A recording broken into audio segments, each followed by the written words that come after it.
ہرگز نہیں، وہ گونگی یتیم لڑکی میری بہو کبھی بھی نہیں بن سکتی ہے۔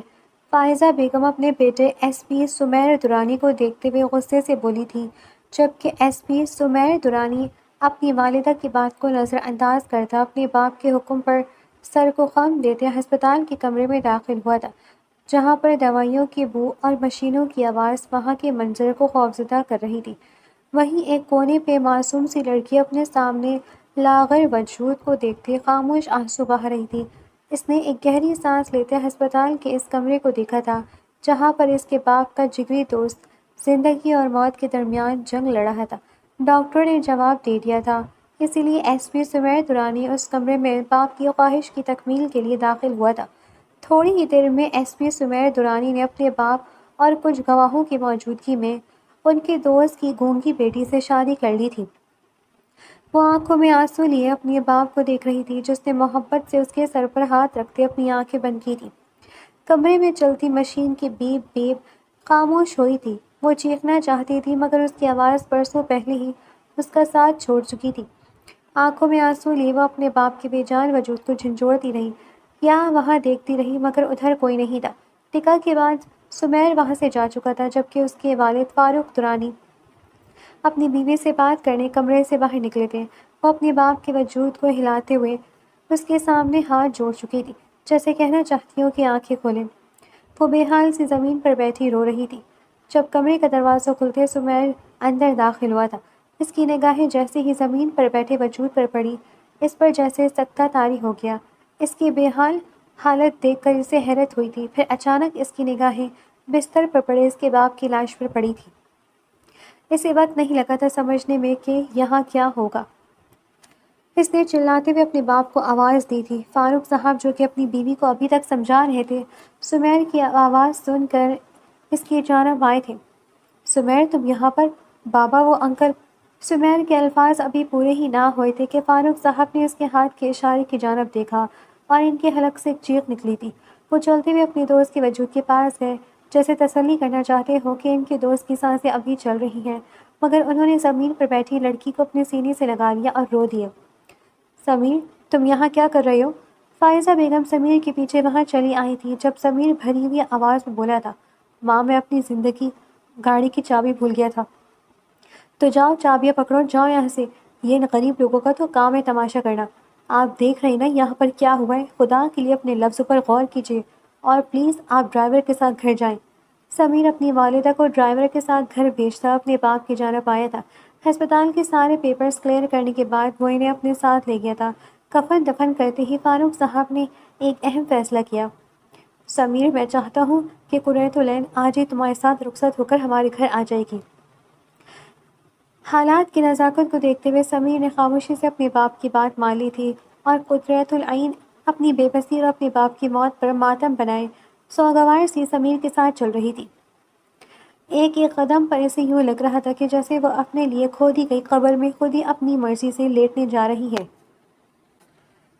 اسے اپنے گھر میں دیکھ کر فائزہ بیگم غصے سے کچھ کہنے ہی لگی تھی جب فاروق صاحب قدرے اونچی آواز میں بولے تھے، آج سے یہ ہمارے ساتھ ہمارے گھر میں رہے گی، اس گھر کی بہو بن کر۔ اسی لیے اگر کسی نے کچھ بھی کہا، اعتراض کیا یا اسے کچھ کہا تو مجھ سے برا کوئی نہیں ہوگا۔ تم اسے اس کے کمرے میں لے کر جاؤ۔ انہوں نے ملازمہ کی طرف اشارہ کرتے ہوئے کہا تھا، جب ملازمہ خاموشی سے سر جھکاتے ہوئے اسے سمیر درانی کی کمرے میں چھوڑ آئی تھی۔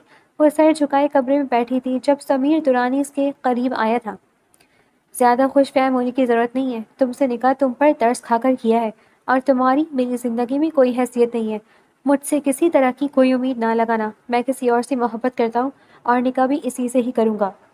سمیر درانی اپنے لفظوں کی مار مارتا ہوا وہاں سے جا چکا تھا، جبکہ قرۃ العین اپنے ہاتھوں میں خوشی کی لکیر ڈھونڈتے ہوئے بے بسی سے رو رہی تھی۔ سمیر، میں کیا سن رہی ہوں؟ تم نے نکاح کر لیا؟ مجھے دھوکہ دینے سے پہلے ایک بار بھی تم نے نہ سوچا کہ مجھ پر کیا گزرے گی یہ سب سن کر؟ ریلیکس امارہ، کیا ہو گیا ہے؟ کس نے بتایا تمہیں یہ سب؟ اب امارہ سمیر درانی کی کیبن میں داخل ہوتی غصے سے بولی تھی، جب سمیر درانی اسے دیکھتے پرسکون لہجے میں گویا ہوا تھا، دیکھو، ہمارا اس لڑکی کے ساتھ کوئی تعلق نہیں ہے اور نہ ہی کوئی محبت ہے۔ وہ رشتہ صرف بابا جان کی مرضی سے جڑا ہے، اس لیے کسی بھی طرح کی کوئی فضولیات مت سوچو۔ تم آرام سے سکون سے ریلیکس رہو۔ میں صرف تمہارا ہوں اور تمہیں سے نکاح کروں گا۔ بس کرو سمیر، آنٹی نے مجھے سب بتا دیا ہے۔ تم نے ایک بار بھی انکل کو منع کرنے کی کوشش نہیں کی۔ یہ کیسے منع کر دیتا؟ وہاں ان کا دوست زندگی اور موت کے درمیان کھڑا تھا، اور اگر میں اپنے باپ کو منع کر دیتا تو میرا باپ مزید ٹوٹ جاتا۔ میں کچھ نہیں جانتی سمیر، ابھی اسی وقت گھر جاؤ اور جا کر اس لڑکی کو طلاق دے کر گھر سے نکالو۔ دماغ خراب ہو گیا تمہارا امارا، میں ایک پولیس والا ہوں، میں کیسے ایسی حرکت کر سکتا ہوں؟ اچھا تو پولیس والے ہو، ایسی حرکت نہیں کر سکتے، لیکن نکاح پر نکاح کر سکتے ہو۔ What do you mean? نکاح پر نکاح؟ کس سے کیا ہے میں نے نکاح؟ نکاح نہیں کیا، لیکن نکاح کا وعدہ تو کیا ہے نا تم نے۔ فار گاڈ سیک امارا، میں تم سے کہہ رہا ہوں نا کہ میں اسے اپنی زندگی میں شامل نہیں کروں گا، پھر کیوں تم اپنا زیادہ اوور ریئیکٹ کرو رہی ہو؟ میں اوور ریئیکٹ کر رہی ہوں سمیر؟ تم اچھی طرح جانتے ہو کہ مجھے بالکل بھی پسند نہیں کہ تمہارے اور میرے درمیان کوئی تیسرا آئے، تو تم کیسے کہہ سکتے ہو کہ میں اوور ریئیکٹ نہ کروں؟ امارا پلیز ریلیکس ہو کر بیٹھو۔ میں ریلیکس نہیں ہو سکتی جب تک تم اس لڑکی کو اپنے گھر سے نہیں نکال دو گے۔ کہاں بھیجوں میں اسے بتاؤ؟ کہاں جائے گی وہ؟ کوئی نہیں ہے اس کا اس دنیا میں بابا کے سوا۔ وہ اگر یہاں نہیں رہے گی تو کہاں جائے گی؟ اور اگر میں نے اسے طلاق دے دی تو بابا پر کیا گزرے گی؟ تم جانتی وہ لڑکی بول نہیں سکتی، گونگی ہے وہ۔ اوہ واہ، تو مطلب ایس پی سمیر دورانی نے اپنی زندگی میں ایک ڈیفیکٹڈ لڑکی کو شامل کیا ہے، ایک ایسی لڑکی جس کے اندر نقص ہے۔ واہ، کہاں گیا وہ سمیر دورانی جو کہتا تھا نقص والی چیزیں مجھے پسند نہیں ہیں، اور اب خود ہی ایک ایسی چیز کو اپنے پلے باندھ رکھا ہے جس کے اندر لک کے سوا اور کچھ بھی نہیں ہے۔ امارا چپ کرو گی یا نہیں؟ میرا دماغ سر درد سے پھٹا جا رہا ہے۔ میری پوری رات گھر نہیں گیا صرف اس وجہ سے کہ میں اس لڑکی کو اپنی نظروں کے سامنے دیکھ نہیں سکتا تھا، اور تم ہو کہ جب سے آئی ہو بس بولتی چلی جا رہی ہو۔ تمہیں ذرا بھی اندازہ ہے کہ میں کس حالت میں ہوں؟ نکل جاؤ یہاں سے، اس سے پہلے کہ میں غصے میں کچھ غلط بول بیٹھوں۔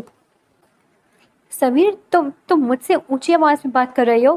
امارا کی باتوں نے سمیر کا پارا ہائی کر دیا تھا۔ سمیر کو غصے بھرے انداز کو دیکھ کر امارا لہجے میں دکھ، نفرت اور درد سموئے بولی تھی، امارا میری جان پلیز ابھی مجھ کچھ پل کے لیے تنہا چھوڑ دو، میں بہت جلد تم سے نکاح کر کے تمہیں اپنی زندگی میں شامل کروں گا، مگر ابھی فی الحال کسی بھی طرح کی ٹینشن لینے کی ہمت نہیں ہے مجھ میں۔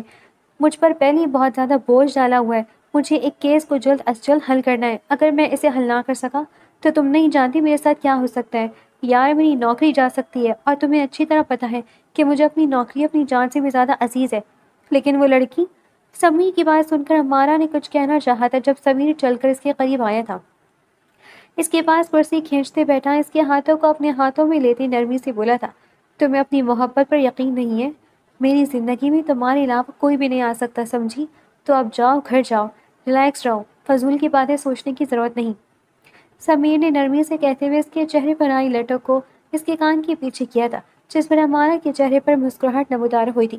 ٹھیک ہے، میں گھر جا رہی ہوں، مگر آخری بار کہہ رہی ہوں، اگر اس لڑکی نے تمہارے قریب آنے کی ذرا سی بھی کوشش کی تو میں اس کا قتل کر دوں گی۔ اچھا بابا ٹھیک ہے، پلیز فضول کی باتیں مت کرو۔ سمیر امارا کو وہاں سے بھیج چکا تھا اور خود اپنی کرسی پر بیٹھتے ہی آنکھیں موند گیا تھا۔ اس کی آنکھوں کے سامنے بار بار ہسپتال کا وہ منظر گھوم رہا تھا جہاں اس کا نکاح قریۃ العین سے ہوا تھا۔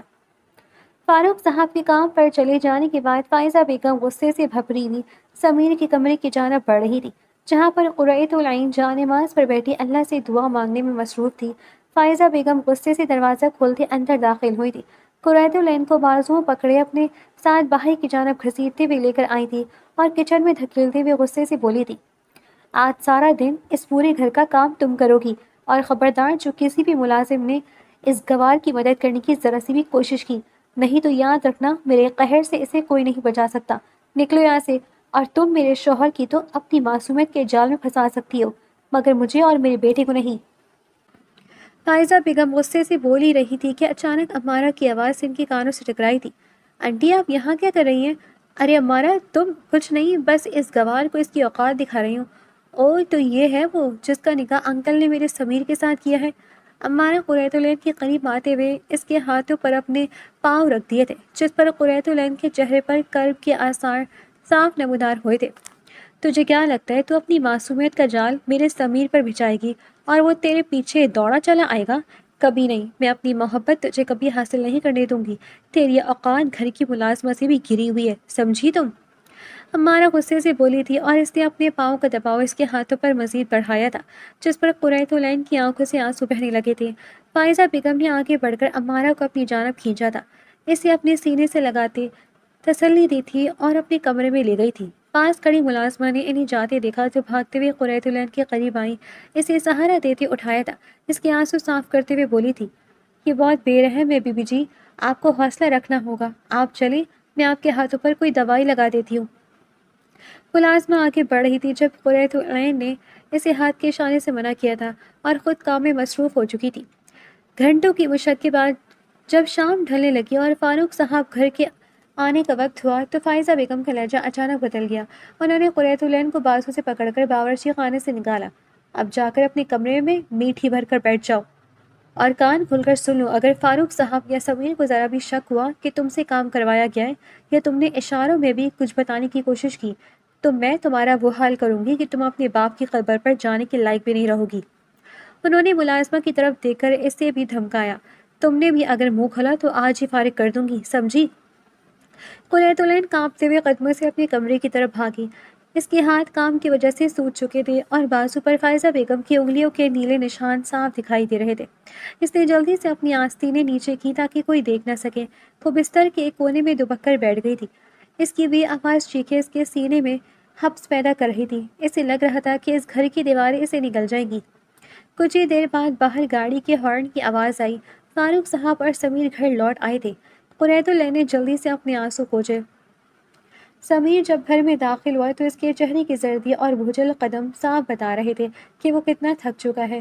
وردی کے بٹن کھولتے ہوئے وہ صوفے پر ڈھیر ہو گیا جہاں فائزہ بیگم پہلے سے ہی موجود تھی اور فاروق صاحب اخبار پڑھ رہے تھے۔ ابھی اس نے سکون کا سانس لیا ہی تھا کہ امارہ جو فائزہ بیگم کی دعوت پر وہیں موجود تھی چہکتی اس کے پاس آئی۔ سمیر تم آ گئے، دیکھو میں تمہاری فیوریٹ کافی بنا کر لائی ہوں۔ امارہ نے مسکراتے ہوئے مگ اس کی طرف بڑھایا۔ سمیر نے ایک بے جان نظر امارہ پر ڈالی اور مگ پکڑ لیا۔ تھینکس امارہ، مگر سچ کہوں تو اس وقت مجھے صرف نیند کی ضرورت ہے۔ فاروق صاحب نے اخبار ایک طرف رکھا اور بیٹی کی طرف متوجہ ہوئے۔ بہت تھکے ہوئے لگ رہے ہو سمیر، کوئی نیا مسئلہ ہے کیا؟ سمیر نے ایک لمبی آہ بھری اور اپنے باپ کی طرف دیکھ کر بولا، جی بابا، وہ جو پچھلے ماہ سے مرڈر کیس چل رہا تھا، اس کے کچھ تانے بانے دوسرے شہر سے جوڑ رہے ہیں۔ مجھے ابھی ڈی آئی جی صاحب کی کال آئی تھی، مجھے آج رات یا کل صبح سویرے ہی چند دنوں کے لیے شہر سے باہر جانا ہوگا۔ سمیر کی بات سن کر امارہ اور فائزہ بیگم کے چہروں پر مسکراہٹ نمودار ہوئی تھی جب اچانک فاروق صاحب کی آواز ابھری تھی، بیٹا مجھے بھی بزنس میٹنگ کے لیے کہیں جانا تھا، ایک ہفتہ لگ جائے گا گھر آنے میں، مگر تم اگر گھر پر نہیں رہو گے تو پھر میرا جانا بیکار ہے۔ میں ایسا کرتا ہوں میٹنگ اگلے ہفتے تک کے لیے پوسٹ کر دیتا ہوں۔ ارے نہیں بابا، میں تو 3 دن میں واپس آ جاؤں گا، آپ آرام سے جائیں، میٹنگ اٹینڈ کریں۔ بیٹا میں کیسے سکون سے جا سکتا ہوں، کہیں امارہ کو یوں اکیلا چھوڑ کر؟ میں ہوں نا، میں اس کا خیال رکھوں گا، میں جلد واپس آ جاؤں گا، آپ فکر مت کریں۔ ٹھیک ہے تو پھر کل صبح میں نکل جاؤں گا۔ ٹھیک ہے ڈیڈ۔ فاروق صاحب اخبار سائڈ پر رکھتے وہاں سے اٹھ کر اپنے کمرے کی جانب چلے گئے تھے۔ تھوڑی دیر میں سمیر بھی کافی کا کپ میز پر رکھتا اٹھ کر جا چکا تھا جب امارہ اور فائزہ بیگم ایک دوسرے کے قریب آئی تھی۔ بہت اچھا موقع ہے آنٹی، اسے اس گھر سے اور سمیر کی زندگی سے نکالنے کا۔ سمیر جب کمرے میں داخل ہوا، کمرے کی فضا بھوجل تھی۔ قریت العین نے جلدی سے جائے نماز اٹھاتے ایک جانب رکھی تھی اور گدا ایک کونے پر نظریں نیچے کھڑی ہو گئی تھی۔ سمیر کی نگاہیں اس کے وجود سے ہوتی ہوئی اس کے سرخ ہاتھوں پر پڑی تھی۔ ایک پل کے لیے سمیر کو حیرت ہوئی، اس کے ہاتھوں کو زخمی اور سرخ دیکھ کر اس سے پوچھنا چاہتا تھا، مگر اگلے ہی پل امارہ کی نفرت بھری آواز اس کے کانوں میں گونجتی تھی، نقص والی چیز اپنے پاس رکھی ہے۔ سمیر نے نفرت سے اپنا سر جھٹکا اور الماری سے کپڑے نکالتا اپنے بیگ میں رکھنے لگا۔ قریت العین اس کی مدد کرنے کے لیے آگے بڑھی تھی جب سمیر نے اسے کچھ دور دھکا دیا۔ دور ہٹو مجھ سے، خبردار دوبارہ میرے قریب آنے کی بھی کوشش کی، تمہارے اس وجود سے گھن آتی ہے مجھے، جانتی بھی ہو تم میری زندگی میں زبردستی مسلط کی گئی ہو، اس لیے بہتر ہوگا کہ مجھ سے فاصلہ بنائے رکھو۔ قریت العین نے تڑپ کر اسے دیکھا، اس کی آنکھوں میں ہزاروں شکوے تھے مگر لبوں پر وہی آبدی خاموش۔ وہ آہستہ سے صوفے کی طرف بڑھنے لگی کہ سمیر کا ہاتھ اس کے بازو پر پڑا، وہیں جہاں فائزہ بیگم کی انگلیوں کے نیلے نشان بنے تھے۔ وہ تکلیف سے کرہا اٹھی مگر آواز نہ نکلی۔ سمیر نے جھٹکے سے اس کا ہاتھ چھوڑ دیا۔ ڈرامے مت کرو میرے سامنے، میں جانتا ہوں تم جیسی لڑکیاں معصومیت کا لبادہ اڑ کر ہمدردی حاصل کرنا جانتی ہیں۔ سمیر نے اپنا بیگ بند کیا اور اسے دھمکی آمیز لہجے میں کہا، کل میں اور بابا جا رہے ہیں، پیچھے سے کوئی ایسی حرکت مت کرنا کہ مجھے اپنی نوکری چھوڑ کر یہاں آنا پڑے۔ وہ رات قریۃ العین نے آنکھوں میں گزاری جبکہ نیچے لاؤنج میں فائزہ بیگم اور عمارہ اپنی سازش کو حتمی شکل دے رہے تھے۔ صبح سویرے جیسے ہی سمیر اور فاروق صاحب کی گاڑیاں پونڈ سے باہر نکلی، گھر کے در و دیوار قریۃ العین کے لیے قید خانہ بن گئے تھے۔ فائزہ بیگم نے ملازمہ کو حکم دیا کہ وہ تمام کمروں کی قالین باہر نکالے اور قریۃ العین کو کہے کہ انہیں ہاتھ سے دھوئے۔ بی بی جی، وہ اتنی بھاری قالین کیسے دھوئیں گی؟ ملازمہ نے ہمدردی سے کہنا چاہا، مگر فائزہ بیگم نے اسے ایک زوردار تھپڑ جڑ دیا۔ زبان چلاتی ہے، جا کر اسے کام پر لگا، ورنہ آج ہی تیرا بستر گول کر دوں گی۔ تپتی ہوئی دھوپ میں قریۃ العین صحن میں بیٹھی بھاری قالینوں پر پانی ڈال رہی تھی۔ اس کے نازک ہاتھ صابن کے تیزاب اور رگڑ سے پھٹنے لگے تھے۔ عمارہ بالکنی میں کھڑی جوس کا گلاس پکڑے یہ منظر دیکھ رہی تھی اور ہنس رہی تھی۔ بیچاری کتنی مظلوم لگ رہی نا آنٹی، عمارہ نے تنزن کہا۔ ابھی تو شروعات ہے عمارہ، دیکھتی جاؤ اس گونگی کا حشر کیا کرتی ہوں میں۔ فائزہ بیگم نے مسکرا کر جواب دیا۔ شام تک قریۃ العین کی ہمت جواب دے گئی تھی۔ اس کا بخار سے بدن تپ رہا تھا، مگر اسے کمرے میں جانے کی اجازت نہیں ملی۔ عمارہ نے اپنے بیگ سے سمیر کی ایک اہم فائل نکالی جو وہ غلطی سے گھر چھوڑ گیا تھا۔ عمارہ نے وہ فائل فائزہ بیگم کی جانب بڑھائی اور بولی، آنٹی، اس فائل کو دینے کے لیے سمیر آنے والا ہے۔ اس نے مجھے فون کیا تھا۔ اب آپ اسے وہاں سے اٹھائیں اور کمرے میں بھیجیں، اور کوشش کریں کہ یہ فائل سمیر کی نظروں کے سامنے قریۃ العین کے ہاتھوں خراب ہو۔ یہ فائل خراب ہو گئی نا تو آنٹی قریۃ العین کو اس گھر سے نکلنے میں دیر نہیں لگے گی۔ قریۃ العین اوپر ہوتی سازش سے بے خبر اپنے کام میں مصروف تھی جب فائزہ بیگم نے اسے آواز دیتے اندر کمرے میں جانے کو کہا تھا۔ قریۃ العین حیران ہوئی تھی۔ اس نے اپنے سامنے پڑے کپڑوں کے ڈھیر کو دیکھا۔ مسلسل کام کرتے کرتے وہ تھک چکی تھی، پھر خلاصی کا سوچتے ہوئے وہاں سے اٹھی اور اپنے کمرے کی جانب چل دی۔ کپڑے دھونے سے اس کا پورا لباس بھیگ چکا تھا۔ اچانک ہی اسے اپنے سامنے بکھری ہوئی حالت میں فائل پڑی نظر آئی۔ وہ اپنے ہاتھوں کو اپنی قمیض سے صاف کرتے آگے بڑھی تھی۔ ابھی اس نے ان فائلوں کو سمیٹنے کے لیے پکڑا ہی تھا کہ دھڑام سے دروازہ کھلا اور سمیر باہر کھڑا تھا۔ اسی کے پیچھے عمارہ اور فائزہ بیگم بھی کھڑی تھی۔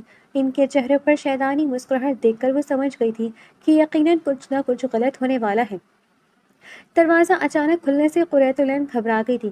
اس کا ہاتھ کپ کپایا تھا جب پاس پڑا پانی کا جگ ساری فائلوں پر گر گیا تھا، جس سے فائل پوری طرح بھیگ چکی تھی۔ سمیر نے غصے سے آگے بڑھا۔ اس نے فائل کو بھیگا ہوا دیکھا تو زوردار تھپڑ قریۃ العین کے چہرے پر دے مارا۔ اندھی ہو گئی ہو کیا؟ نظر نہیں آتا تمہیں؟ تم نے میری اتنی اہم فائل برباد کر دی۔ قریۃ العین، تمہارا مسئلہ کیا ہے؟ قریۃ العین خاموشی سے کھالی نظروں سے اسے دیکھ رہی تھی۔ وہ کچھ نہیں کہہ سکتی تھی۔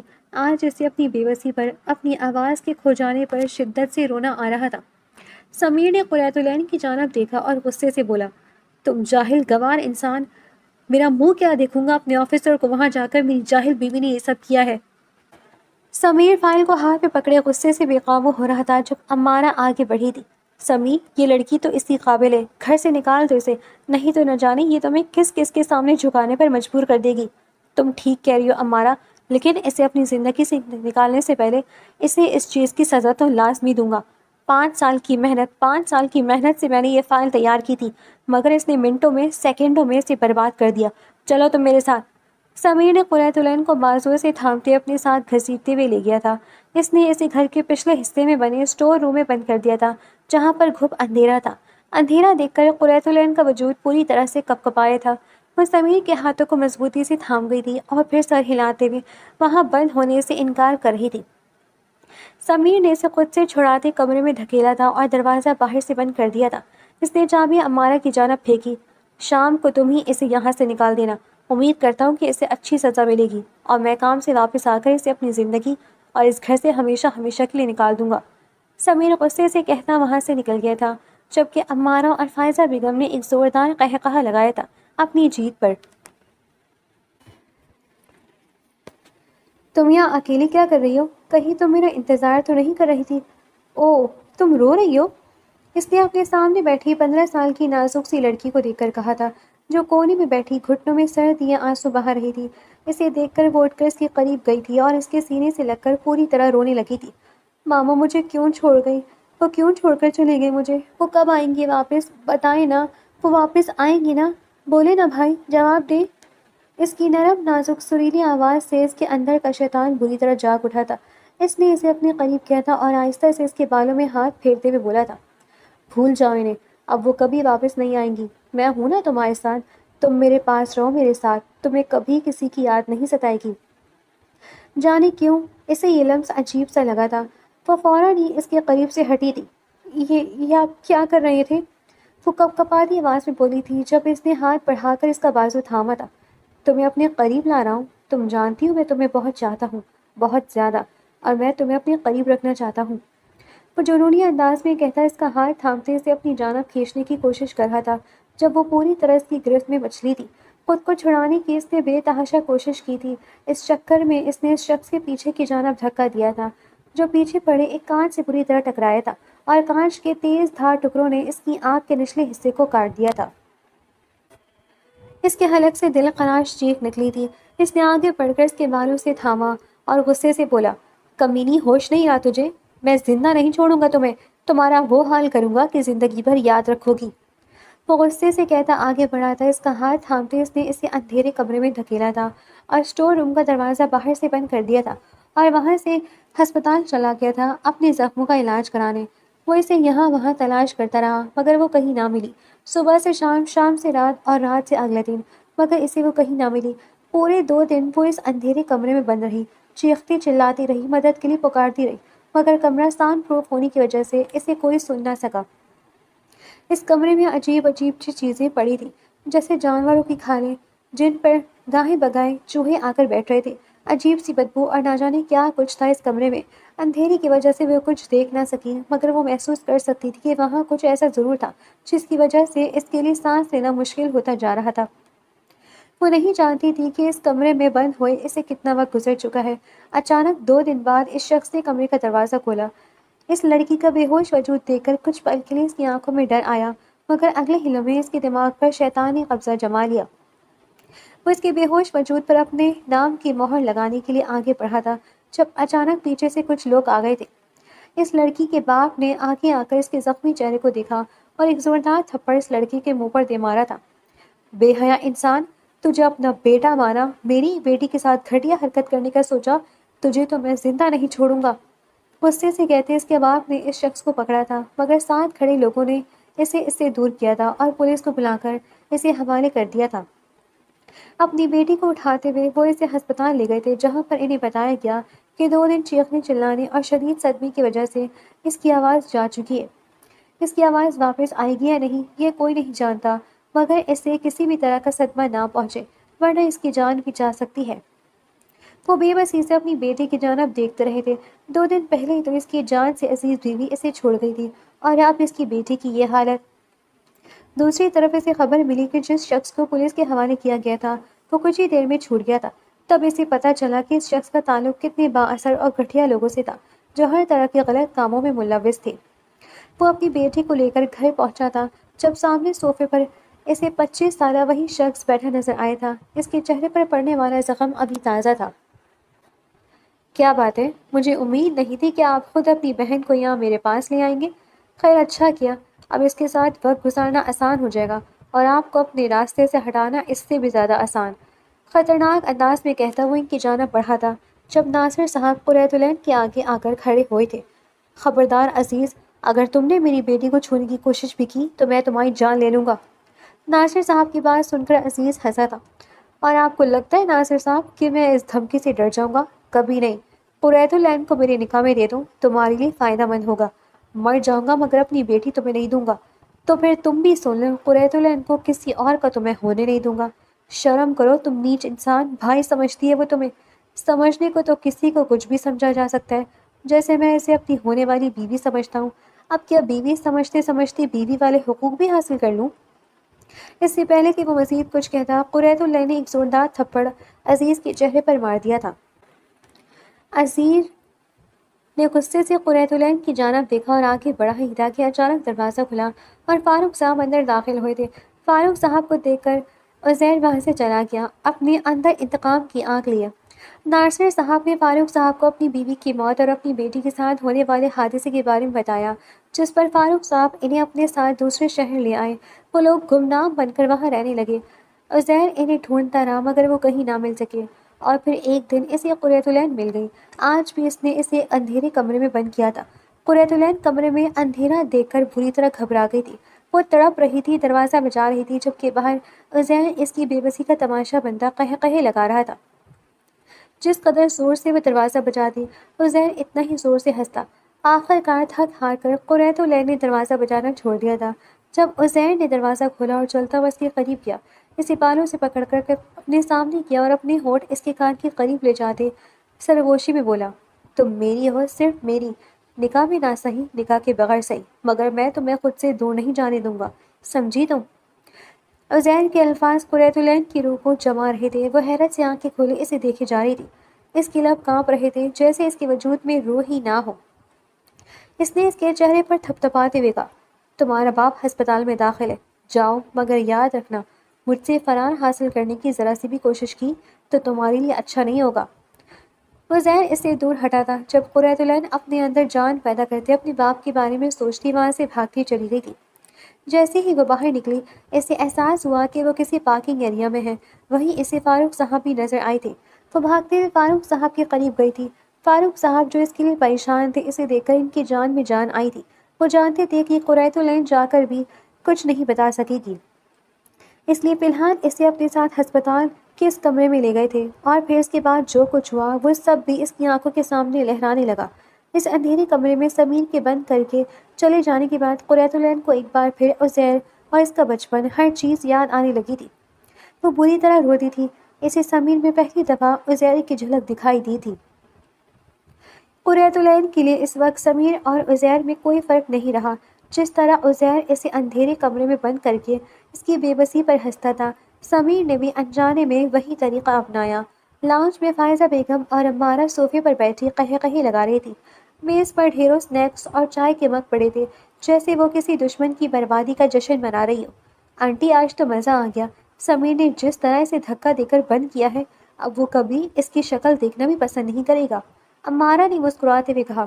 فائزہ بیگم نے اطمینان سے ٹیک لگائی۔ ہاں، اب سمیر کے دل میں اس کے لیے صرف نفرت ہے، اب اسے کوئی نہیں بچا سکتا۔ دوسری طرف اس تاریک اور گرد آلود اسٹور روم کے فرش پر پڑی قریۃ العین کی روتی روتی آنکھ لگ گئی تھی، مگر نیند سکون کے بجائے اس کے لیے ایک بھیانک عذاب بن کر آئی۔ اس کے خواب میں اپنی ماں کا وہ مسکراتا ہوا چہرہ نظر آیا جو اسے پکار رہی تھی، مگر جیسے ہی وہ ان کی طرف بڑھی، سامنے نارسی صاحب اس کے باپ کا لاغر وجود آ جاتا جو ہسپتال کے بستر پر زندگی کی آخری سانسیں لے رہا تھا۔ اچانک خواب کا منظر بدلا اور اسے وہی 15 سال پرانا عزیر نظر آیا۔ اس کے چہرے کا زخم تازہ تھا اور اس کی آنکھیں آنکھ برسا رہی تھی۔ وہ ہنستے ہوئے قریۃ العین کی طرف بڑھ رہا تھا اور کہہ رہا تھا، تمہارا باپ مر گیا، اب تم میری ہو۔ قریۃ العین اندھیرے میں بھاگ رہی تھی، مگر اسے کوئی راستہ نہیں مل رہا تھا۔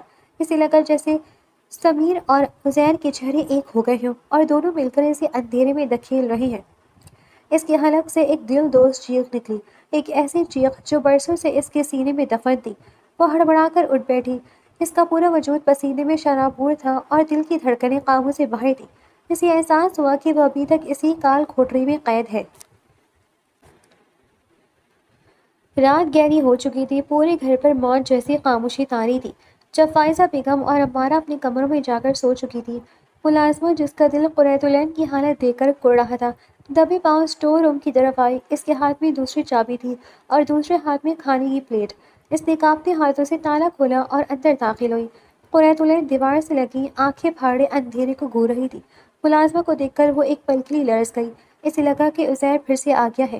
بی بی جی ڈرے نہیں، یہ میں ہوں، ملازمہ نے سرگوشی میں کہا اور اس کے قریب بیٹھ گئی۔ یہ لیں، تھوڑا سا کچھ کھا لیں، آپ نے کل سے کچھ نہیں کھایا۔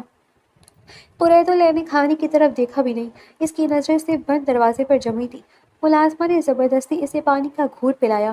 بی بی جی، صاحب اور بڑے صاحب تو چلے گئے ہیں، بیگم صاحبہ نے کہا ہے کہ آپ کو 2 دن تک یہی بند رکھنا ہے، میں چاہ کر بھی آپ کو باہر نہیں نکال سکتی، ورنہ وہ مجھے جان سے مار دیں گی۔ قریۃ العین نے خاموشی سے اپنے سوجے ہوئے ہاتھوں کو دیکھا اور پھر ملازمہ کا ہاتھ تھام لیا۔ اس کی آنکھوں میں التجا تھی کہ اسے یہاں سے نکال دے، مگر ملازمہ نے بے بسی سے سر جھکا لیا۔ اگلے 2 دن قریۃ العین کے لیے کسی قیامت سے کم نہ تھے۔ فائزہ بیگم اور عمارہ نے ایک بار بھی اس کی خیریت پوچھنا گوارا نہ کیا۔ وہ اسے اسی گندگی اور اندھیرے میں پڑا دیکھ کر خوش ہوتی تھی۔ ملازمہ چوری چھپے اسے تھوڑا بہت کھانا دے جاتی، مگر قریۃ العین کی حالت پل پل بگڑ رہی تھی۔ اسے بخار نے اپنی لپیٹ میں لے لیا تھا اور اس کے ذہن پر ماضی کے وہ خوفناک سائے منڈلا رہے تھے۔ اسے لگ رہا تھا کہ وہ ایک بار پھر اسی 5 سال پرانی قید میں ہے جہاں کوئی اسے سننے والا نہیں تھا۔ اسے سمیر کی بے حسی پر رونا آ رہا تھا جس نے سچ جانے بغیر اسے اس جہنم میں جھونک دیا تھا۔ قریۃ العین کا وجود بالکل نڈھال ہو چکا تھا، جیسے وہ اب زندگی سے ہار مان چکی ہو۔ اسلام آباد کے ہیڈ کوارٹر میں ایس پی سمیر درانی اپنی سینئرز کے سامنے ایک فائل رکھ رہا تھا۔ اس کے چہرے پر اطمینان کی ایک لہر آئی۔ شکر ہے سر، میں نے اس فائل کی ایک کاپی پہلے ہی تھانے لا کر محفوظ کر لی تھی۔ جو فائل گھر میں ضائع ہوئی وہ صرف ایک رف ڈرافٹ تھا۔ اسی دوران اسے اطلاع ملی کہ جس موسٹ وانٹڈ کرمنل عزیر کا وہ پیچھا کر رہے تھے اسے ایک قریبی ٹھکانے سے گھیر لیا گیا ہے۔ سمیر پولیس نفری کے ساتھ وہاں پہنچا۔ جب عزیر ہتھکڑی میں جکڑا سمیر کے سامنے آیا تو اس کے چہرے پر خوف کے بجائے ایک شیطانی مسکراہٹ تھی۔ عزیر زور سے ہنسا۔ سمیر نے کڑکدار آواز میں پوچھا، عزیر تم اس حال میں بھی ہنس رہے ہو؟ تم جانتے ہو تمہارا انجام کیا ہونے والا ہے؟ عزیر نے اپنی زخمی آنکھ کے نیچے والے نشان پر انگلی پھیری اور زہریلے لہجے میں بولا، میں تمہاری قسمت پر ہنس رہا ہوں ایس پی سمیر۔ میری سب سے قیمتی چیز تم نے حاصل کر لی اور اب تم مجھ سے پوچھ رہے ہو کہ میں کیوں ہنس رہا ہوں؟ واہ کیا قسمت پائی ہے تم نے۔ سمیر کا مادہ ٹھٹکا، کیا مطلب ہے تمہارا؟ عزیر اس کے قریب ہوا اور سرگوشی کی، قریۃ العین وہ میری تھی، میری ہے۔ تم نے نکاح تو کر لیا مگر وہ روح میری قید میں ہے۔ میں نے اسے وہ زخم دیے جو تم کبھی نہیں بھر پاؤ گے۔ اسے مارنے کے بعد میں اسے دوبارہ حاصل کر لوں گا۔ سمیر کے صبر کا پیمانہ لبریز ہو گیا۔ تمہاری ہمت کیسے ہوئی اس کا نام لینے کی؟ اسی دوران عزیر نے موقع پا کر ایک سپاہی کی گن چھین کر فائر کرنا چاہا مگر سمیر کی گولیوں نے پہلے ہی اس کے سینے کو چھلنی کر دیا۔ 2-4 گولیاں عزیر کے جسم میں پیوست ہو گئیں اور وہ خون میں لت پت گر گیا۔ اسے فوری طور پر ہسپتال منتقل کیا گیا جبکہ سمیر کو اس خطرناک مجرم کو پکڑنے پر شاندار شاباشی ملی مگر سمیر کا ذہن الجھ چکا تھا۔ قریۃ العین کا اس درندے سے کیا تعلق ہے؟ سمیر اور فاروق صاحب ایک ہی وقت میں گھر پہنچے۔ پورچ میں دونوں کی گاڑیاں ساتھ رکیں۔ ادھر لاؤنج میں فائزہ بیگم اور امارہ کھانے کی میز پر بیٹھی اپنی شادی کے رنگین منصوبے بنا رہی تھی۔ آنٹی سمیر کے آتے ہی ہم تاریخ پکی کر لیں گے، بس وہ منحوس گونگی ایک بار دفع ہو جائے، امارہ نے خوشی سے کہا۔ اسی وقت سمیر اور فاروق صاحب اندر داخل ہوئے۔ فائزہ بیگم اور امارہ نے مسکرا کر ان کا استقبال کیا جیسے کچھ ہوا ہی نہ ہو۔ وہ تو قریۃ العین کے وجود کو یکسر بھلا چکی تھی۔ سمیر بیٹا تم آ گئے۔ فاروق صاحب آپ کی میٹنگ کیسی رہی؟ فائزہ بیگم نے چہک کر پوچھا۔ فاروق صاحب نے ادھر ادھر دیکھا اور بے چینی سے پوچھا، قریۃ العین کہاں ہے؟ نظر نہیں آ رہی۔ فائزہ بیگم اور امارہ کے چہرے کا رنگ ایک دم اڑ گیا۔ وہ دونوں ہکا بھکا رہ گئیں۔ امارہ نے ہکلاتے ہوئے کہا، وہ انکل ہمیں کیا پتا، شاید کہیں بھاگ گئی ہوگی۔ سمیر جسے اچانک یاد آیا کہ وہ اسے 2 دن پہلے اسٹور روم میں بند کر کے گیا تھا، تڑپ کر بولا، مطلب کیا وہ ابھی تک وہیں ہے؟ اس نے فائزہ بیگم کی طرف دیکھا۔ ماں میں نے آپ سے کہا تھا اسے شام کو نکال دینا، کیا آپ نے اسے 2 دن سے بند رکھا ہے؟ فاروق صاحب کے پیروں تلے سے زمین نکل گئی۔ کیا مطلب ہے بند رکھا ہے؟ سمیر تم نے اسے کہاں بند کیا ہے؟ سمیر بغیر جواب دیے اسٹور روم کی طرف بھاگا۔ فاروق صاحب بھی اس کے پیچھے تھے۔ جیسے ہی تالا کھولا گیا اندر کی بدبو اور اندھیرے نے ان کا استقبال کیا۔ فرش پر قریۃ العین ایک ڈھیر کی طرح پڑی تھی۔ اس کا لباس میلا اور چہرہ زرد پڑ چکا تھا۔ اسٹور روم کے اس حق زدہ اندھیرے میں جیسے ہی فاروق صاحب نے قریۃ العین کے سر پر ہاتھ رکھا اس کے وجود میں ایک تھڑتھڑاہٹ پیدا ہوئی۔ سمیر پیشوانی کی تصویر بنا قریب ہی کھڑا تھا مگر جیسے ہی اس نے ہمدردی سے قریۃ العین کی طرف قدم بڑھایا ایک ایسی آواز گونجی جس نے وہاں موجود ہر شخص کے قدموں تلے سے زمین نکال دی، قریب مت آنا میرے۔ وہ آواز 15 سال کی گرد میں اٹی ہوئی تھی، پھٹی پھٹی اور کرخ تھی مگر وہ ایک آواز تھی۔ سمیر ساکت رہ گیا۔ فائزہ بیگم اور امارہ جو دور کھڑی تماشا دیکھ رہی تھی ان کے چہرے زرد پڑ گئے۔ قریۃ العین نے فاروق صاحب کا دامن تھام کر اپنے ڈھیروں آنسو کے درمیان چیخ کر کہا، بابا اسے کہیں مجھ سے دور چلا جائے، یہ اچھا انسان نہیں ہے، اس نے میرے ساتھ وہی کیا جو اس درندے نے کیا تھا، اس نے مجھے پھر سے اسی اندھیرے میں دھکیل دیا۔ وہ ہانپ رہی تھی، اس کے پھیپھڑے جیسے برسوں بعد ہوا کھینچنے کی مشقت سے تھک رہے تھے۔ سمیر کی آنکھوں میں آنسو آ گئے۔ وہ ہکلایا، قریۃ العین میں نہیں جانتا تھا، تم نے جاننے کی کوشش بھی نہیں کی۔ اس نے اپنی پوری قوت جمع کر کے چیخ کر کہا، تمہاری وردی کا روب تمہاری انسانیت کو کھا گیا۔ میں گونگی تھی سمیر دورانی، اندھی یا بے حس نہیں۔ تم نے میرے باپ کی دوستی کا صلہ مجھے اس کوٹری میں بند کر کے دیا۔ الفاظ ادا کرتے کرتے اس کا سانس اکھڑنے لگا، اس کے چہرے پر پسینہ آ گیا اور آنکھیں اوپر کو چڑھنے لگی۔ میں کبھی اس گھر… اس سے پہلے کہ وہ اپنا جملہ مکمل کرتی، اس کا وجود فاروق صاحب کے بازو میں جھول گیا۔ وہ بے ہوش ہو چکی تھی۔ سمیر اسے دیوانہ وار اٹھا کر گاڑی کی طرف بھاگا۔ ہسپتال کے ایمرجنسی وارڈ میں جب ڈاکٹرز نے اسے چیک کر رہے تھے، سمیر باہر راہداری میں سر جھکائے بیٹھا تھا۔ کچھ دیر بعد ڈاکٹر باہر آئے۔ فاروق صاحب نے بے چینی سے پوچھا، ڈاکٹر میری بچی ٹھیک تو ہے نا؟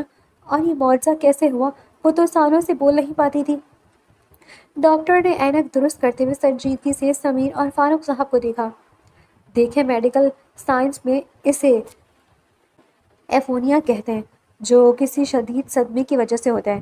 اکثر اوقات جس صدمے سے آواز جاتی ہے، ویسا ہی کوئی دوسرا شدید صدمہ یا سڈن شاک اسے واپس بھی لے آتا ہے۔ ڈاکٹرز نے سمیر کی طرف دیکھ کر بات جاری رکھی۔ ان پر ذہنی دباؤ اتنا بڑھ گیا تھا کہ ان کے اعصابی نظام نے اس خوف سے لڑنے کے لیے آواز کے تانتوں کو دوبارہ متحرک کر دیا۔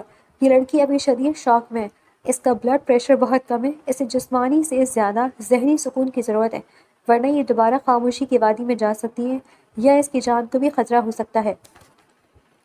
ڈاکٹرز کے جانے کے بعد فاروق صاحب نے ایک زوردار تھپڑ سمیر کے چہرے پر دے مارا۔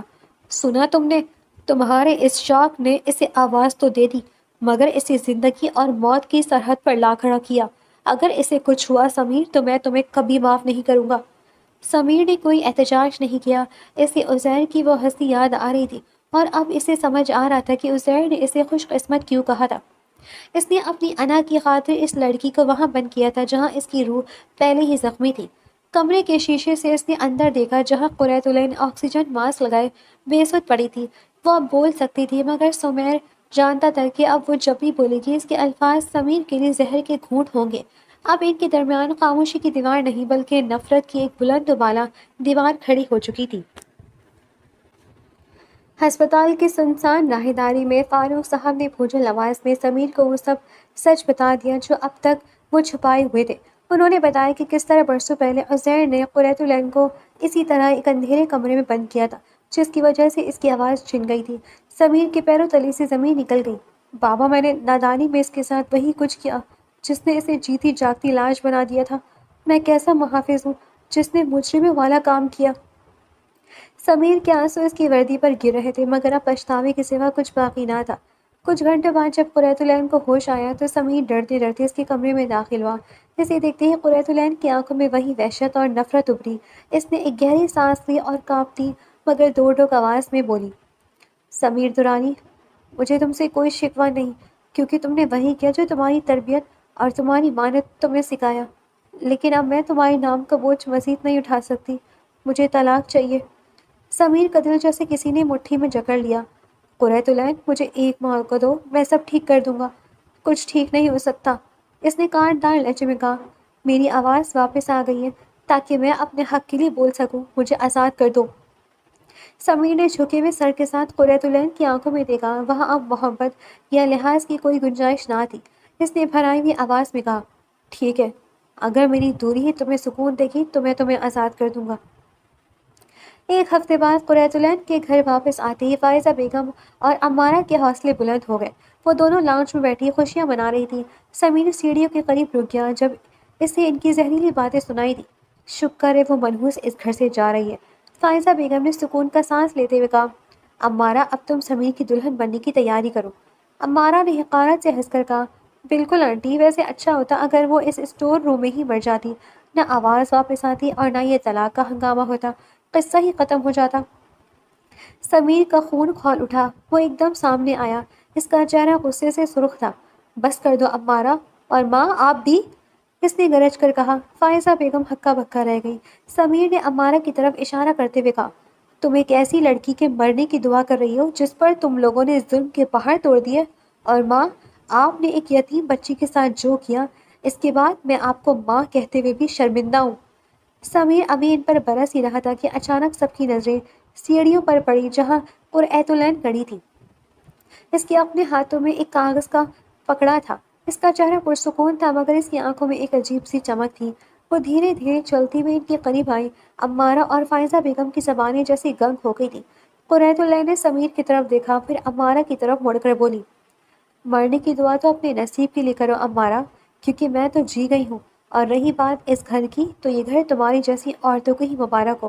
میں یہاں سے جا رہی ہوں، لیکن یاد رکھنا تم نے جس ضمیر کے لیے سب کیا، اب وہ ضمیر کبھی تمہارا نہیں ہو سکے گا، کیونکہ اس کے ضمیر پر میرے دکھا کا وہ بوجھ ہے جو اسے کبھی سکون سے جینے نہیں دے گا۔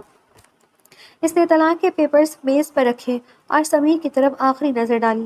سمیر کی آنکھوں میں التجا تھی مگر قریت اللہ نے اپنا رخ موڑا اور وقار کے ساتھ گھر کے بڑے دروازے کی طرف بڑھ گئی۔ کیا تم مجھے معاف نہیں کر سکتی قریت اللہ؟ سمیر کی آواز سن کر وہ وہیں رک گئی تھی۔ اس نے پلٹ کر سمیر کی جانب دیکھا اور بولی، آپ کو پتہ ہے سمیر، جب میری نظروں کے سامنے میرے بابا کی سانسیں بند ہو گئی تھی، میرا دل چاہا کہ میں چیخوں، اس شدت سے چیخوں کہ میرے بابا کے ساتھ میری بھی روح قبض ہو جائے۔ میرا دل چاہا کہ میں یہاں وہاں بھاگوں، لوگوں کی منتیں کروں، ان کے پاؤں پکڑوں، ان سے گڑ گڑا کر کہوں کہ میرے باپ کو مجھے واپس لا دے۔ اس کے سوا اس دنیا میں میرا کوئی سہارا نہیں ہے، کوئی نہیں ہے جو میری اس خاموش زبان کو سمجھ سکے۔ میں روتی رہی، چلاتی رہی، چیختی رہی، مگر جانتے فرق اس چیز کا تھا، ان دو لفظوں کا۔ میں اپنی بات کو لفظوں میں بیان نہ کر سکی، میری آنکھوں سے میرا حال دیکھا جا سکتا تھا۔ میرے بابا کہتے تھے، قریت اللہ، تم میری آنکھوں کی ٹھنڈا کو، تم بولو یا نہ بولو، تمہاری آنکھوں سے تمہارے دل کا حال ہر کسی کو محسوس ہو سکتا ہے۔ مگر پتہ ہے، بابا مجھ سے غلط کہتے تھے، کیونکہ ان آنکھوں میں موجود حال صرف ایک باپ ہی دیکھ سکتا ہے، آپ جیسا شوہر نہیں۔ جانتے ہیں میرا نکاح آپ سے ہوا نا، بابا کی آنکھیں مجھ سے کہہ رہی تھی کہ اس شخص تمہاری حفاظت کرے گا۔ نکاح کی پہلی رات جب آپ نے مجھ سے کہا کہ آپ کو مجھ سے محبت نہیں ہے، مجھے اس سے شکوہ نہیں ہوا، کیونکہ میں جانتی تھی کہ مجھ سے کبھی کسی کو محبت نہیں ہو سکتی۔ مگر جب آپ نے کہا کہ مجھ پر کسی کا کوئی حق نہیں، آپ کا حق نہیں، میں آپ کی بیوی تک نہیں، تکلیف ہوئی مجھے۔ کم از کم نکاح کے 3 لفظوں کا ہی خیال کر لیتے آپ سمیر۔ آپ میری بے بسی محسوس نہیں کر سکتے۔ ماں کے چلینے کے بعد اس درندے نے مجھے نوچنے کی کوشش کی، اس کے خوف سے میں نے اپنی آواز کھو دی۔ زندگی کے 5 سال بغیر آواز کی جیا میں نے۔ میں جانتی ہوں ان لوگوں نے تانے تیر کی طرح برستے ہیں اس انسان پر جس کے اندر کوئی کمی رہ جاتی ہے۔ اور آنٹی، آپ بھی تو یتیم ہیں، آپ کے سر سے بھی تو آپ کے باپ کا سایہ اٹھ گیا۔ انکل نے بتایا تھا جب آپ کے بابا کی ڈیتھ ہوئی تھی تو کیا حالت ہوئی تھی آپ کی۔ میں آپ سے پوچھوں، کیا میں یتیم نہیں ہوں؟ کیا میرے سر سے میرے باپ کا سایہ نہیں اٹھا؟ آپ نے تو میرے باپ کے مرنے سے پہلے مجھے یتیم قرار دے دیا۔ آنٹی، کیا آپ کا دل نہیں کانپا میرے باپ کی زندگی میں مجھے یتیم کہتے ہوئے؟ کیا آپ کی روح نہیں لرزی مجھے تڑپاتے ہوئے، رلاتے ہوئے؟ اور عمارہ، تم بھی تو ایک لڑکی ہو، کیا تمہاری ضمیر نے چیخنا چلانا بند کر دیا تھا جب تم میرے ہاتھوں پر اپنے ہائی ہیلز رکھ کر انہیں زخمی کر رہی تھی؟ کیا تمہاری روح نے تم سے نہیں کہا کہ عمارہ بس کر دو، وہ گونگی ہے، یتیم ہے، بیچاری ہے؟ نہیں، یہاں اس گھر میں انسان نہیں، درندہ صفت حیوان رہتے ہیں۔ اور سمیر، آپ مجھ سے ایک آخری موقع مانگ رہے ہیں جو کہ میں آپ کو کبھی نہیں دے سکتی۔ قریت اللہ وہاں سے جانے لگی تھی جب فاروق صاحب کی آواز اس کے کانوں سے ٹکرائی، مگر میں نے تو ایک باپ ہونے کا پورا فرض نبھایا ہے، مجھے کس گناہ کی سزا دے رہی ہو تم؟ نہیں بابا، میں آپ کو کسی چیز کی سزا نہیں دے رہی۔ آپ نے مجھے تب سنبھالا جب میرا اس دنیا میں کوئی نہیں تھا، آپ کے سوا کوئی مجھے سمجھ نہ سکا، آپ تو میرا واحد سہارا ہے۔ مگر بابا، میں یہاں نہیں رہ سکتی، یہاں ایسے انسان موجود ہیں جن کے دل میں ذرا برابر بھی ترس نہیں، خوف نہیں، محبت نہیں۔ بابا، آپ اپنی قریت العین کو ایک ایسی قبر میں کیسے جھونک سکتے ہیں؟ کیا آپ چاہیں گے کہ آپ کی قریت العین بے حس لوگوں میں رہ کر اپنے وجود کو خود پر بوجھ محسوس کرنے لگے؟ قریت العین، تم صرف ناصر کی آنکھوں کا تارا نہیں تھی، تم اپنے فاروق بابا کی آنکھوں کا بھی سکون ہو۔ میرے بچے، خدا نے سمیر کے بعد مجھے کوئی اولاد نہیں دی، اگر دیتا تو تمہاری جیسی خوبصورت بیٹی دیتا، مگر مجھے اس خدا سے کوئی گلہ نہیں، کیونکہ اس نے مجھے ایک ایسی بیٹی دی ہے جس سے میں بے تحاشا محبت کرتا ہوں۔ سمیر نے تم سے میرے نکاح کہنے پر کیا تھا، تمہارے ساتھ جو کچھ بھی ہو ان چند دنوں میں وہ سب سمیر نے اپنی آنکھوں سے دیکھا ہے۔ مجھے یقین ہے سمیر اب تمہیں ضرور محبت دے گا، ایک بار اس کا ساتھ دینے کی کوشش کرو۔ مشکل ہے بابا، اپنے بابا کے لیے بھی نہیں کروں گی، میں تمہیں اپنی آنکھوں کے سامنے دیکھنا چاہتا ہوں۔ یہ زمانہ بہت خطرناک ہے، تم سے تمہاری معصومیت تو پہلے ہی چھین چکا ہے، تمہارا وقار تمہاری عزت بھی چھیننے کی کوشش کرے گا۔ ایک موقع دے کر دیکھو سمیر کو، اگر اس بار بھی رشتہ نبھا نہ سکا تو تب میں خود سمیر سے تمہیں آزاد کروا دوں گا، اور میں وعدہ کرتا ہوں کہ تمہارا ساتھ کبھی نہیں چھوڑوں گا۔ بابا دیکھ لیں، آپ اپنے فیصلے سے مکر نہ جائیں۔ کبھی نہیں مکروں گا، پرومس۔ فاروق صاحب کی باتوں سے قریۃ العین کو کچھ تسلی ہوئی تھی۔ اس نے سمیر کی جانب نظر اٹھا کر دیکھا، جس کی آنکھوں میں التجا صاف دکھائی دے رہی تھی۔ وہ چلتے ہوئے سمیر کی جانب آئی اور بولی، اس رشتے کو نبھانا چاہتے یا امارہ سے نکاح کرنا چاہتے ہیں؟ اگر تم موقع دو تو تمہارے لیے میں دنیا سے لڑ بھی سکتا ہوں اور مر بھی سکتا ہوں۔ اور رہی بات امارہ کی، میں ایک ایسے انسان سے کبھی نکاح نہیں کروں گا جس کے دل میں خوف خدا نہ ہو۔ میری زندگی میں امارہ نام کا کوئی وجود نہیں۔ باقی بچا میں صرف تمہارے ساتھ رہنا چاہتا ہوں، صرف تمہارے ساتھ۔ سمیر نے اس کے ہاتھوں کو تھامتی محبت سے کہا تھا۔ وہیں ایک طرف امارہ اور فائزہ بیگم کھڑی اپنے اندر کے ضمیر کو تلاشنے لگی تھی، جو شاید آہستہ آہستہ انہیں جھنجھوڑنے لگا تھا۔ سمیر کی باتیں سن کر قریۃ العین کے چہرے پر پہلی بار ایک گہری مسکراہٹ آئی تھی، اور آنکھوں میں ایک چمک، جسے دیکھ کر سمیر بھی دل سے مسکرا دیا تھا۔ اور فاروق صاحب نے دل سے دعا کی تھی کہ ان کا یہ رشتہ ہر طرح کی بری بلاؤں سے محفوظ رہے، نظر حسد اور برے لوگوں سے دور رہے، اور ان کی زندگی ہمیشہ خوش اور آباد رہے۔